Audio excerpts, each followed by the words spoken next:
मैं आपका स्वागत करूं कि आप मेरा स्वागत करेंगे? 19 साल के बाद मैं आया हूं तो आप ही को करना पड़ेगा स्वागत।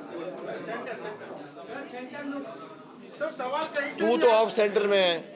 हाँ, सवाल कहीं से भी है, लुक सेंटर में। लुक सेंटर में रखो। ओके, ठीक है जी। जी चलिए शुरू करते हैं। जो 19 साल के बाद आप लौट रहे हैं, नई जनरेशन, नई पीढ़ी आपको देखने के लिए तैयार है। हमने तो बहुत एंजॉय किया। आज की जनरेशन को आप किस तरह की सीख देना चाहेंगे? देखिए, आज की जनरेशन को 1997 के बच्चों से 10 गुना ज़्यादा सीख की आवश्यकता है। आज के बच्चे भाग रहे हैं, उन बच्चों को खड़ा करके कुछ न कुछ मार्गदर्शन करना जो माता पिता नहीं कर पा रहे, गुरु भी नहीं कर पा रहे, बच्चे गूगल के साथ जा रहे हैं। तो इसके लिए मैं आया हूँ कि उन बच्चों को मार्गदर्शन चाहिए। तो शक्तिमान का सुपर हीरो लेकर नहीं आया हूँ, शक्तिमान का सुपर टीचर लेकर आया हूँ जो बच्चों को सिखाएगा। हाँ, एक सेकंड का पॉज। अरे साहब, या तो मैं बोलूँ या आप बोलेंगे? ओ साहब, पीछे कोई कुछ नहीं बोलेगा, कोई नहीं बोलेगा कुछ भी पीछे। ओके, बात आइए, चलिए आइए जी। आज जो गाना लॉन्च हुआ उसके देखिए, मैं सीखने की कड़ी में सबसे पहले मुझे महसूस हुआ कि अरे एक सेकंड रुक जाओ, क्यों बोलते हैं आप लोग? ओए, कौन बोल रहे हैं वहां पर? अरे जानवर लोग हो यार। यार आप लोग कितने भी सीनियर हो, जस्ट कीप क्वाइट। आपने मुझे बुलाया बोलने के लिए ना, सुनते क्यों नहीं आप लोग? फिर जो बात करनी है बाहर लेके जाओ ना।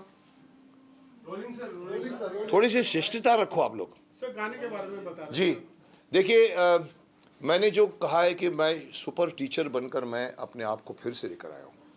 शक्तिमान में जो मारामारी होगी, जो एक्शंस होंगे वो आएंगे। फिल्म तो बन रही है, कौन शक्तिमान बनेगा मुझे ही नहीं मालूम, मैं आपको जवाब नहीं दे सकता। लेकिन मुझे ये लगा कि बच्चों को सिखाना जितना मेरा हक है शायद नए शक्तिमान का नहीं होगा, क्योंकि उन्होंने कुछ नहीं किया है बच्चों के साथ दोस्ती। एक ज़माने में मुझे याद है जब मैं शक्तिमान का कॉन्सेप्ट लेकर मैं धीरेन्द्र ब्रह्मचारी के गुरु थे, उनके पास मैं लेकर गया था ये पूछने के लिए कि कुंडलिनी होती है कि नहीं। उन्होंने कहा होती है साहब कुंडलिनी के वो। उन्होंने मुझे कहा था मुकेश जी आप ऐसा कर, 80-90 साल के सीधे बैठे हुए थे, बोला ऐसा करिए मुकेश जी बच्चों को योगा सिखाइए। मैंने कहा देखिए, अगर मैं बच्चों को योगा सिखाऊंगा ना सब भाग जाएंगे। पहले उनको दोस्त बनाने दीजिए, चॉकलेट देने दीजिए, उसके बाद जब वो बैठ जाएंगे तो मैं कुंडलिनी की बात करूँ तभी सुनेंगे। कहने का तात्पर्य यह है कि मैं बच्चों को, मैंने 30 साल लगाए हैं, 1997 से 2005। छोटी छोटी मगर मोटी बातें आती थी। उसके बाद हमारा गैप पड़ा 19 साल का। फिर भी मैं समझता हूँ मैं स्कूल के, हिंदुस्तान के ऑलमोस्ट एवरी कॉर्नर के स्कूल में मुझे इनवाइट किया गया है। और बच्चों से, अभी कल ही मैं जयपुर अजमेर के स्कूल से आया हूँ, प्रेसिडेंसी स्कूल से, और वहाँ भी यही बातें निकली कि बच्चे लोगों को आप थोड़ी सी नैतिकता की शिक्षा दीजिए। मैंने कहा साहब बहुत ज़रूरत है। ये गाना बनाने का तात्पर्य ये था कि चलो पहले सबसे पहले शुरुआत करते हैं। बहुत सी बातें आज बच्चों को बताने के लिए, बहुत सारी बातें। मैंने कहा क्रांतिकारियों का एक एंगल है जिसके लिए हम फाइट कर रहे हैं। जय हिंद अभियान में मैं हूँ, जुड़ा हुआ हूँ। हम 8 साल से क्रांतिकारियों को शहीदों का दर्जा दिलाने के लिए सरकार से लड़ रहे हैं। तो मुझे लगा कि 10 में से 8 बच्चों को नहीं मालूम पड़ता कि अशफाकुल्लाह खान कौन था। तुर्रम खान, हम तुर्रम बोलते हैं क्या तुर्रम बन रहे हो तुम, तुर्रम खान बन रहे हो। किसी को मालूम है तुर्रम खान एक क्रांतिकारी था हैदराबाद से? नहीं मालूम। बिरसा मुंडा से लेकर जितने भी नाम आप गिनाना शुरू करो। हमने कहा चलो पहेली के थ्रू हम बच्चों से शक्तिमान पूछेगा। फिर मैंने कहा चलो एक काम करते हैं, मैं ही गाता हूँ इसको। फिर हमको लगा चलो शक्तिमान की कॉस्ट्यूम ऐड करते हैं। पहले शक्तिमान दिमाग में नहीं था, पर मुझे लगा कि शक्तिमान अगर बच्चों से पूछेगा तो 97 की मेमोरी ताज़ा हो जाएगी, और वो जो बच्चे सीखते थे उस ज़माने में और आज के बच्चे भी सीखेंगे। इसीलिए ये गाना बनाया है। आज़ादी के वीरों की ये कथा सुहानी लगती है, लाख छुपाया जाए जानी पहचानी लगती है। ये मैंने धृष्टता करके अपनी आवाज़ दी है। और गाना शक्तिमान की जब भी हम कल्पना करते हैं तो मुकेश खन्ना के अलावा हमारे जहन में कोई आता ही नहीं है। आज कई फिल्में बनाने की कोशिश की जा रही है शक्तिमान को लेकर। सर आप ही खुद क्यों नहीं फिल्म बना लेते हैं? नहीं, बना लेते का मतलब क्या साहब, मैं ही बना रहा हूँ। आपको शायद अभी तक मालूम नहीं है, मैं ही बना रहा हूँ सोनी के साथ मिलकर। मैंने उनको बनाने को नहीं दे दिया, हम लोग मिल के बना रहे हैं। नहीं, आप कास्टिंग की बात कर रहे हैं या बनाने की बात कर रहे हैं? आप कहते हैं कि भाई आप तो आप बोलिए कि शक्तिमान आप क्यों नहीं बन जाते, ये आप बोलना चाहते हो? करेक्ट। देखिए बहुत सारे एंगल्स हैं उसमें। कमर्शियल लेंस भी, कमर्शियल भी एक सेंस होता है। 200 करोड़ की फिल्म बनने वाली है। हालांकि मैंने तो इनको साफ कह दिया था कि सर आप ऑल ओवर इंडिया में ऑडिशन करा दीजिए सर, आप शक्तिमान के लिए पूरा इंडिया खड़ा हो जाएगा, नए लड़के को लेकर आइए, शक्तिमान के लिए स्टार की आवश्यकता नहीं है। सो बट वो एंगल मत छेड़िए, क्योंकि उसके मैं ज़्यादा नहीं बोल सकता। बट कहीं ना कहीं मुझे लगा कि किसी ने तो किसी ने करना है। We are still finding out, we are still sitting and talking about कौन बनेगा शक्तिमान। और वो बहुत इंपॉर्टेंट है, क्योंकि कास्टिंग बहुत इंपॉर्टेंट होती है, फिजिकल कास्टिंग। आज के एक्टर्स की बात करें तो काफी फिजिकली फिट होते हैं। 6 एप्स वाले की 7 एप्स वाले की बातें चलती है। शक्तिमान इतने फिट नहीं थे, एक नॉर्मल व्यक्तित्व थे। तो आप इस तरह के व्यक्ति को देखना पसंद करेंगे कि आप जैसा हो? देखिए बाहर की शक्ति से ज़्यादा ताकत होती है अंदरूनी शक्ति। बाहर के बड़े बड़े मसल वाले बिल्डिंग के अंदर जितनी ताकत नहीं होगी, उतनी एक योगी पुरुष में होगी। योगी पुरुष का शरीर, उसका माइंड उसके साथ चलता है। उसके अंदर इतनी शक्ति होती है कि वो अगर आप कि उसको आप लगेगा नहीं कि ये बॉडी बिल्डर है, लेकिन साहब उसके जो इरादे और उसके देखने और उसकी बात करने का, उसका शायद एक मौका पड़ेगा, बड़े बड़े लोगों को भी मालूम नहीं पड़ेगा कहाँ से लगा है। योगी पुरुष बनिए। इसलिए ज़रूरी नहीं है कि we should have a athletic body वाला Shaktimaan. We should have a वो जिसके लुक में शक्तिमान है। सर एक कथा आजादी के वीरों की जो जी। मुकेश सर मुकेश सर एक सवाल है आपसे। आपको अभी तक पद्मश्री अवार्ड नहीं मिला, इसके बारे में क्या कहना चाहेंगे सर? कौन सा श्री यार, मैं किसी श्री में बिलीव नहीं करता। और पद्मश्री मुझे नहीं मिला, पर आप लोगों का इतना प्यार मिला है मुझे, आप लोगों की इतनी सद्भावनाएं मिली हैं, इतने गुडविल है। मेरे पास जितनी गुडविल है साहब, आज के सभी एक्टरों को मिला के बिठा दो, जितनी गुडविल मेरे पास है, माफ़ करना मैं अहंकार नहीं कर रहा हूँ, मेरे पास गुडविल की कमाई अरबों रुपए की। पद्मश्री लिया नहीं जाता, पद्मश्री मांगा नहीं जाता, पद्मश्री दिया जाता है। जिस दिन किसी को लगेगा कि मुझे देना है, चांदी की थाली पे मुझे अगर देंगे फिर भी सोचूंगा मैं। क्योंकि मेरे लिए कल मैंने एक रिमार्क पास किया था बीच में, मैं चंद्रशेखर आज़ाद की जन्मस्थली में गया था और मैंने वहाँ पर प्रेस को कहा था कि जो ये भारत रत्न का अवार्ड है, चंद्रशेखर आज़ाद जी को दे देना चाहिए आपको। और ये भारत रत्न का मान होगा, चंद्रशेखर आज़ाद जी का मान नहीं होगा। सो डिजर्विंग कैंडिडेट को मिले, मुझे मिले ना मिले वो मैं नहीं सोच सकता और ना मैं मांग सकता हूँ मैं। सर मेरा एक गाने को लेके ही सवाल है जी। जो गाना अभी देखा, गाना बहुत बेहतरीन है, बच्चों को लेकर है। मुझे ऐसा लग रहा है कि सर बच्चों को ही नहीं, बड़े और बुजुर्ग को भी जरूरत है हमारे क्रांतिकारी को जानने के लिए। क्या फ्यूचर में जो नया गाना आएगा वो उनको ध्यान में रखते हुए बनेगा? नहीं देखिए, इन अ वे देखिए, बच्चों की स्लेट खाली होती है। मैंने अभी बीच में कहीं कहा था, मैंने कहा छठी क्लास से आप संस्कृत डाल दीजिए। जैसे लॉर्ड मैकॉले ने छठी क्लास में इंग्लिश डाला था 1835 में, आज हम वही कॉन्वेंट स्कूल में पढ़ते आ रहे हैं। आप संस्कृत पढ़ाइए साहब, बड़ों को नहीं पढ़ा सकते, उनका दिमाग जो होता है ना, ट्रैफिक जैम होता है। छठे बच्चे का मैंने कहा गीता पढ़ाइए छठी में। सो बच्चों को सिखाने के माध्यम से, मेरे को किसी ने कहा अरे साहब मुकेश जी, छठी में गीता डालेंगे तो बच्चों को गीता क्या समझ में आएगी? मैंने कहा नहीं आएगी ना, माँ बाप से पूछेंगे।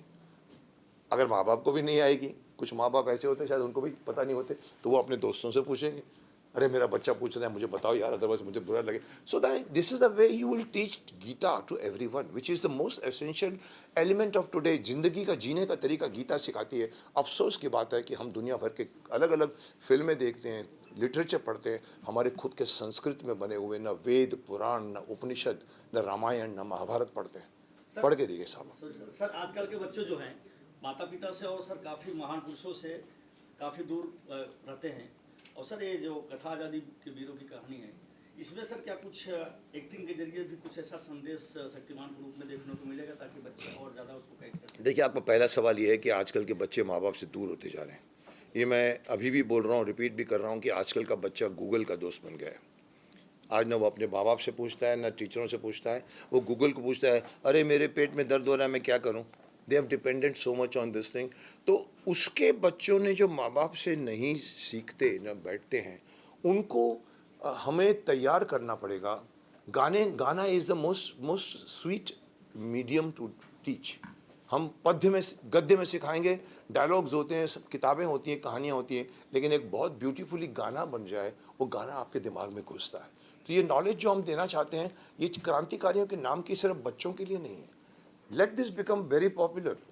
ऑल दिस क्रांतिकारियों की पढ़ाई स्कूल की किताबों में होनी चाहिए। हमारे इतिहास को बाहर वाले लिखते हैं, हमने नहीं लिखते। हमारे यहाँ पर मुगल ख़ानदान सिखाया जाता है, झांसी की रानी के बारे में नहीं बताया जाता है। यहाँ पर मदर टेरेसा के बारे में लिखते हैं, झांसी की रानी के बारे में कम लिखते हैं। क्यों? क्योंकि हमारा बनाने वाले सिलेबस बाहर के हैं। मुझसे पूछो तो मैं एक लाइन में कहूँगा, आज का एजुकेशन सिस्टम को टोटली रिवैम्प कर देना चाहिए। गुरुकुल में चलिए साहब, आप गुरुकुल की टीचिंग सिखाइए। भले आप अपने कमरों में सिखाइए, पेड़ के साथ बैठ के ज़रूरी नहीं है, बैठते थे राम और वो, आप गुरुकुल में सिखाइए। एक बच्चा 13 साल की उम्र में सेल्फ सफिशिएंट हो जाता है, उसको कपड़ा बुनना भी सीना भी अच्छो। तो इस सदी का सबसे बड़ा इन्वेंशन है ये मोबाइल फ़ोन। पर सबसे कौन सा वर्ड, चल मोबाइल के सारे कनेक्शन बंद कर दो, सारे जो कमाई कर रहे हैं पर आपके, और आपको सब कुछ सीखना करना पड़ेगा अपने आप से। आप फिर फिजिकल जिंदगी जीना शुरू करोगे। अभी आप आर्टिफिशियल वर्ल्ड में जी रहे हो। जी इनको यहीं से तीर आ रहे हैं, कुछ नहीं, यहाँ से आने दो। जी बोलिए। Silence please. सोशल मीडिया का काफी ज्यादा प्रभाव है बच्चों के ऊपर। हाँ, तो पेरेंटिंग कैसी होगी कि बच्चे, देखिए पेरेंट के अंदर इतनी हिम्मत होनी चाहिए कि देखिए आप जापान में कहते हैं चौथी क्लास तक के बच्चों के एग्जाम नहीं होते। चौथी क्लास तक वो बच्चे को सिखाया जाता है बड़ों का आदर कैसे करना चाहिए। तभी देखो इसलिए जापानीज लोग ऐसे करते हैं, सीख जाते हैं आदर करना।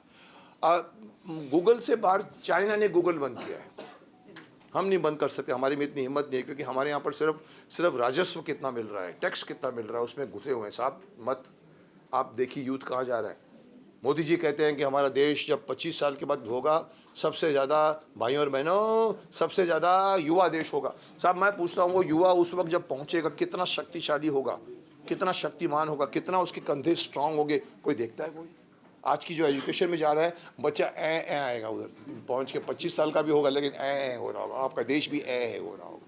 क्योंकि फिजिकल एक्टिविटीज़ नहीं, टीचिंग्स नहीं है, योगा नहीं है, खेल नहीं है। बच्चा वीडियो गेम खेलता है। हम लोग कितनी चोर पुलिस थप्पा मारामारी करते थे, धूप मिलती थी हमको। जी सर मैं जानना चाहता हूँ सर, आप जैसे नेता को हमारे देश की जरूरत है, क्या आप चुनाव लड़ेंगे सर? इसके लिए प्रधानमंत्री बनने के चुनाव लड़ना पड़ेगा। सर, आज से 25 साल पहले नकवी जी ने मुझे कहा था, मैं उस ज़माने में बीजेपी की कैंपेनिंग करता था, वाजपेयी जी से लेकर अडवाणी जी से लेकर सुषमा स्वराज के लेकर सुषमा जी, सबकी मैंने कैंपेनिंग की थी। उस समय शक्तिमान तीन साल हुआ था, मैं 2000 की बात कर रहा हूँ साहब। उस वक्त भी नकवी जी ने कहा, आप मुकेश जी अपने बारे में नहीं सोचते? मैंने कहा मुझे कोई टिकट विकेट नहीं चाहिए, मैं शक्तिमान बन के बहुत कुछ कर रहा हूँ। मुकेश जी, पद्मश्री के बारे में क्या कहना चाहेंगे? पद्मश्री आप ले लीजिए मेरे बिहाफ से, मुझे कोई शौक नहीं है पद्मश्री लेने का। मेरा नाम शक्तिमान पद्मश्री के भी बहुत ऊपर है, क्योंकि मैं औरों के लिए सोचता हूँ। पद्मश्री सिर्फ लटकाने की चीज़ होती है, पीछे यहाँ पर पद्मश्री हैं आप। मुझे किसी ने कहा था एक बार सर कि सर आप पद्मश्री, मैंने कहा देखो मैं लॉबी नहीं करूँगा सर, आपको कुछ नहीं करना है, आप हाँ बोल दीजिए बस, आपको चाहिए। मैंने कहा हाँ क्या होता है? मैंने आप हाँ बोल दिए, हम करेंगे जो कुछ करना है। सब कुछ करने के बाद में, सब कुछ होने के बाद में मालूम पड़ा कि मैं चुपचाप बैठा हूँ। बोला राष्ट्रपति जी ने भी कहा है मुकेश जी को तो मिलना चाहिए, पर साहब नहीं मिला। मुझे कोई शिकायत नहीं है सर, किसने मेरे को नहीं दिया, किसने मेरे को पद्मश्री नहीं दिया, मुझे कोई गिला नहीं है, शिकवा नहीं है। बट आपको लगता है कि मेरे को पद्मश्री मिलूंगा तो मेरा कद बढ़ जाएगा? I don't think so. It is sir क्या वजह मानते हैं कि अभी तक का दूसरा सुपर हीरो हिंदुस्तान को नहीं मिला शक्तिमान के बाद से, हिंदुस्तानी सुपर हीरो? मुझे लगता है आप लोग थक गए हो। ओए पीछे वाले को पूछ रहा हूँ, बंद कर दिया जाए। आप लोग अभी थक गए हो, मुझे लग रहा है मुझसे ज़्यादा आप थक गए हो, जबकि थकना मुझे चाहिए। मैं बोल रहा हूँ पिछले 1 घंटे से। जी जी बोलिए सर। तो आप लोग किसी ने इंटरेस्ट नहीं, आप बातें कर रहे हो आपस में। सवाल तो जी आपका लास्ट सवाल क्या है? हाँ, क्या कारण मानते हैं कि अभी तक का दूसरा सुपर या हीरो नहीं मिला हिंदुस्तानी या शक्तिमान के बाद से? देखिए जब मैंने शक्तिमान बनाया था, मेरे घर में एक बच्चा था, वो था बाल्टी में 551 जियाजो टॉयज लेके जाता था, उसको नहलाता था नीचे, और बाद में बाहर से माँ बोलती थी जल्दी कर, फिर स्कूल बस आ रही है। मैंने कहा ये हमारा सुपर हीरो कहाँ है, ये तो फॉरेन के सुपर हीरो है। And then we made Shaktimaan. After Shaktimaan I waited for 4 years। मैंने अपने डायरेक्टर दिनकर जानी को भी कहा कि और किसी को बनाने दो, कोई नहीं आया ऐसा। मेरे को लगा वो जूनियर जी बन गए थे, छोटे मोटे वर्जन्स बन गए थे, वो सब बने, लेकिन किसी ने सुपर हीरो, हमने कहा चल एक और बनाते हैं। वी मेड आर्यमान, ब्रह्मांड का योद्धा। It was based on star Wars कि चलो ब्रह्मांड चलते, लेकिन साहब उसके बाद अभी तक सुपर हीरो किसी ने, बिकॉज मेहनत का काम है, लटकना पड़ता है 5-5 मिनट तार के ऊपर, और उसके बाद में खर्चे ज़्यादा होता है, बनाए नहीं है। आप बोलो कि बने क्रिश, मैं दे सकता हूँ एक marks, Krrish is yes becoming a super hero, but it is still taking time to become Shaktimaan. और अभी तक कोई सुपर हीरो नहीं बना अभी तक, और मैं तो चाहता हूँ कि 5-7 और सुपर हीरो आ जाए यहाँ पर, और हमारे यहाँ के बीच का पूरा अवेंजर्स बन जाए। हमारे यहाँ के 5-7 सुपर हीरो होने चाहिए जो आपस में खेलें, but it will take time. Sir आज के टाइम में कोई ऐसा एक्टर जो शक्तिमान के तौर पे आपके ख्याल से वैसे शक्तिमान कौन बनेगा ये सवाल पूछना वर्जित है। आपके नजर में सर कौन? मेरी नज़र में होता तो मैं अभी तक बना के रिलीज़ भी कर चुका होता। पप्पू सर, आप क्या कहेंगे कोरियोग्राफी के बारे में? मेरा तो गुड लक है, इनके साथ वापस मैं काम कर रहा हूँ कितने साल के बाद कंटिन्यूस। मुकेश खन्ना जी और पप्पू खन्ना दोनों साथ में रहते हैं, आज से 30 साल पहले साथ में किए, अभी कर रहे हैं। हमेशा इनके साथ एक फैमिली, हम लोग फैमिली। रूही, वक्त के शहजादे, कैप्टन बैरी, दर्द दिल, इन्होंने भी किया मेरे साथ। सरोज जी भी करती थी, सरोज खान भी हुआ करती थी। ये मेरे साथ उस टाइम से जुड़े हैं। इसकी ये करने में कितना मज़ा आया आपको? ये करने में तो बहुत ही मज़ा आया। आप तो कमाल, पूरा एक एक शॉट में इंटरेस्ट लेके, नहीं ऐसा चाहिए, नहीं ऐसा चाहिए, नहीं इसको ऐसा करो, तो एक नयापन हम लोग मिलके, मुकेश जी ने हेल्प किया, हम लोग ने नया कुछ किया है। डायरेक्टर साहब से पूछना चाहूँगा, जी समित, कुछ बोलेंगे आप?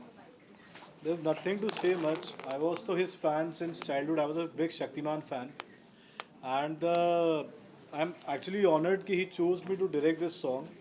And the best part is when we were doing this song, so I asked him कि why are we doing this? There has to be a reason behind doing this. So एक चीज़ इन्होंने जो उस टाइम बोली कि आज के बच्चों को इसकी ज़रूरत है, और हमारा ये गाना देखकर अगर एक भी बच्चा चेंज हो जाता है, एक भी बच्चा सही राह पर चल जाता है, then our song is hit. We are not behind million of views, we are not behind money. We are just behind our kids, our Indian kids who can learn from Shaktiman, who can learn from our superhero more than he can learn from our super teacher. Thank you. And Ranveer Singh आज एक last सवाल, रणवीर सिंह आज भी कहीं ना कहीं कामयाब actor है, इसके बावजूद आपने 2.5 घंटे बिठा कर रखा और आपने नहीं चाहते कि रणवीर सिंह शक्तिमान की भूमिका में नजर है, ऐसा क्यों सर? रिपीट कीजिए। रणवीर सिंह आज के जनरेशन के सक्सेसफुल एक्टर हैं, इसके बावजूद उनको आपने 2.5 घंटा बिठा के रखा, आप क्यों चाहते नहीं? सर मैंने 2.5 घंटा नहीं बिठाया, वो बैठे, मैंने नहीं बिठाया। अच्छा, one sec, before he और ये answers नहीं, this, let me answer this is he is actually ridiculing me कि मैंने उनको 2.5 घंटा क्यों बिठाया। साहब किसने कहा आपको मैंने इसको बिठाया? मेरे ऑफिस में आया था, we enjoyed your company, is a terrific actor, terrific energy है, बट शक्तिमान कौन बनेगा वो मैं डिसाइड करूँगा, एक्टर नहीं। देखो प्रोड्यूसर कास्टिंग करता है, एक्टर प्रोड्यूसर की कास्टिंग नहीं करता। मेरे ऑफिस में आ गया बोलो मुझे शक्तिमान बनना है, it's not allowed, but I respected, बहुत आज भी उसके अंदर बहुत जील है, वो बनना चाहता है। बट आप बोलो वो बड़ा एक्टर है, साहब शक्तिमान के लिए बड़ा छोटा एक्टर नहीं चाहिए, शक्तिमान के लिए फेस चाहिए, शक्तिमान के लिए सिर्फ लगना चाहिए कि शक्तिमान है। पृथ्वीराज चौहान क्यों नहीं लगे अक्षय कुमार, क्यों नहीं लगे आप बताइए मेरे को? विग नहीं लगा, कुछ नहीं कर दिया, मूछ लगा दिया, ऐसा नहीं होता साहब। पृथ्वीराज चौहान का मतलब एक गेट होता है कि ये पृथ्वीराज चौहान है, आपको गेटअप लेना चाहिए। सर किसको देखते हैं आप? किसके लिए? शक्तिमान के। मैं आपको बना देता हूँ, आइए मेरे ऑफिस में, चलिए। और आप लोग को बताऊं कि गाना टाइटल सॉन्ग कल से ट्रेंड हो रहा है हमारा शक्तिमान, उसके लिए जोरदार ताली हो जाए।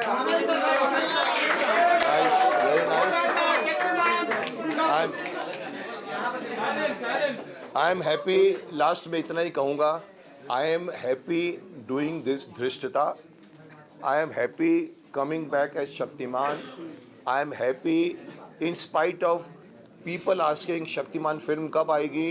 मैंने बीच में आके ये गाना बनाया है, और ये इसलिए बनाया है कि ये चीज़ें आज के बच्चों को ज़्यादा आवश्यकता है, तो ये गाना अच्छा बन गया है, बहुत ही अच्छा बन गया है। मैं भी एज शक्तिमान खुश हुआ हूँ उसको देखकर, तो बच्चे लोगों के लिए बनाया है ये। इसके बाद हम लोग और 4 बनाएंगे, ये ठीक होगा तो और लेकर आएंगे। ये पहेली है जो इसका स्टार्ट मिला, आप लोगों का प्रतिसाद मिला, thank you very very much. Thank you आप लोग स्नैक्स करें। की आवाज में कंपन है। कंपन क्या होता है? तो बोला मैं उसको ढूंढ रहा हूँ, कंपन का है। मैंने कहा चल सीधा हो जाते हैं, और करते करते बहुत रिटेक्स किए। इनफैक्ट मैंने 4 बार रिकॉर्डिंग करवाई। अल्टीमेटली मैं समझता हूँ कि टच वुड, इन्होंने भी अभी मुझे थोड़ी देर पहले कहा था यहाँ पर, सर वर्ड्स बहुत अच्छे निकल कर very clear word. So credit goes to Surya Kamal. ये हमारे राजकमल जी के बेटे हैं। आप जानते हो कि महाभारत की थी हमने, और इनके साथ पुराना रिश्ता है मेरा। ये हमारे सवित बंसल हैं। और कौन हमारी मारू को कोई नहीं बुलाया, मुकेश बाबू हमारे कैमरामैन नहीं आ पाए। और तुम यूथ की तरफ से कुछ बोलना चाहोगे? सर ये हमारे, हाँ बोलो। मैं यूथ को यही बोलना चाहूँगा कि हमारे हिस्ट्री में सिर्फ शिवाजी महाराज और फॉरेनर्स भी नहीं है। हमारे हिस्ट्री में भगत सिंह है, खुर्रम खान है, और बहुत जने जिन्होंने हमारे देश को लड़ने के लिए, देश को जीतने के लिए, फिर से हमारे पक्ष में लाने के लिए मेहनत की है। तो उनके बारे में भी सोचिए, उनके बारे में भी पढ़िए, और इस गाने के थ्रू उनके बारे में और जानिए। Thank you. ओके, अभी हम सब कुछ बोल गए या कुछ बोलना बाकी है?